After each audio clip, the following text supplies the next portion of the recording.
ಮಹಾರಾಷ್ಟ್ರದ ಪುಣೆ ಶಿವಾನೆ ಏರಿಯಾ ಗಂಡ ಸಮೀರ್ ಜಾಧವ್, ಹೆಂಡತಿ ಅಂಜಲಿ ಜಾಧವ್, ಇಬ್ಬರು ಮಕ್ಕಳು. ಖಾಸಗಿ ಶಾಲೆಯಲ್ಲಿ ಟೀಚರ್ ಆಗಿದ್ದ ಅಂಜಲಿಗೆ ಗಂಡ ಅಂದ್ರೆ ಪ್ರಾಣ. ಈ ಸಮೀರ್ ಜಾಧವ್ ಸ್ವಂತ ಗ್ಯಾರೇಜ್ ಅನ್ನು ನಡೆಸ್ತಾ ಇದ್ದ. ಈ ಸುಂದರ ಕುಟುಂಬಕ್ಕೆ ಹುಳಿ ಹಿಂಡಿತು ಸಮೀರ್ಗಿದ್ದ ಅಫೇರ್. ದೃಶ್ಯಂ ಸಿನಿಮಾದ ರೀತಿಯೇ ಪತ್ನಿಯನ್ನ ಕೊಲೆಗೈಯಲು ಸ್ಕೆಚ್ ಹಾಕಿದ್ದಾನೆ. ತನ್ನ ಹೊಸ ಗ್ಯಾರೇಜ್ ಪಕ್ಕದಲ್ಲಿ ದೊಡ್ಡ ಗೋಡೌನ್ ಬಾಡಿಗೆಗೆ ಪಡೆದಿದ್ದ.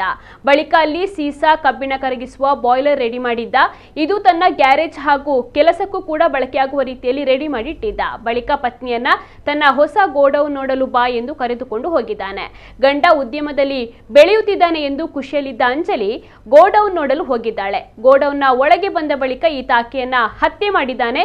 ಬಳಿಕ ಈಕೆಯ ಮೃತದೇಹವನ್ನ ಸೀಸಾ, ಕಬ್ಬಿಣ ಕರಗಿಸುವ ಬಾಯ್ಲರ್ನಲ್ಲಿ ಸುಟ್ಟು ಭಸ್ಮ ಮಾಡಿದ್ದಾನೆ. ಈಕೆಯ ಭಸ್ಮವನ್ನ ಹತ್ತಿರದ ನದಿಗೆ ಚೆಲ್ಲಿದ್ದಾನೆ. ಕೊಲೆಯ ಬಳಿಕ ಪೊಲೀಸ್ ಠಾಣೆಗೆ ತೆರಳಿ ಆಕೆಯ ನಾಪತ್ತೆ ಪ್ರಕರಣವನ್ನು ಕೂಡ ದಾಖಲಿಸಿದ್ದ. ಇತ್ತ ಅಂಜಲಿ ಫೋನ್ನಿಂದ ಮೊದಲೇ ಪತ್ನಿಗೆ ಗೊತ್ತಿಲ್ಲದ ರೀತಿ ತನ್ನ ಗೆಳೆಯನಿಗೆ ಐ ಲವ್ ಯು ಎಂದು ಮೆಸೇಜ್ ಕೂಡ ಕಳುಹಿಸಿದ್ದ. ಇದರ ನಡುವೆ ಸಮೀರ್ ಜಾಧವ್ ಪೊಲೀಸ್ ಠಾಣೆಗೆ ತೆರಳಿ ಪತ್ನಿಯನ್ನ ಪತ್ತೆ ಹಚ್ಚುವಂತೆ ಮನವಿ ಮಾಡ್ತಲೇ ಇದ್ದ. ಸಮೀರ್ ಪದೇ ಪದೇ ಪೊಲೀಸ್ ಠಾಣೆಗೆ ಭೇಟಿ ಪೊಲೀಸರ ಅನುಮಾನಕ್ಕೆ ದಾರಿ ಮಾಡಿಕೊಟ್ಟಿತ್ತು. ಪೊಲೀಸ್ ಭಾಷೆಯಲ್ಲಿ ರುಬ್ಬಿದಾಗ ಕೊನೆಗೂ ಕೂಡ ಗೋಡೌನ್ ಮರ್ಡರ್ ಸತ್ಯ ಹೊರ ಬಂದಿದೆ.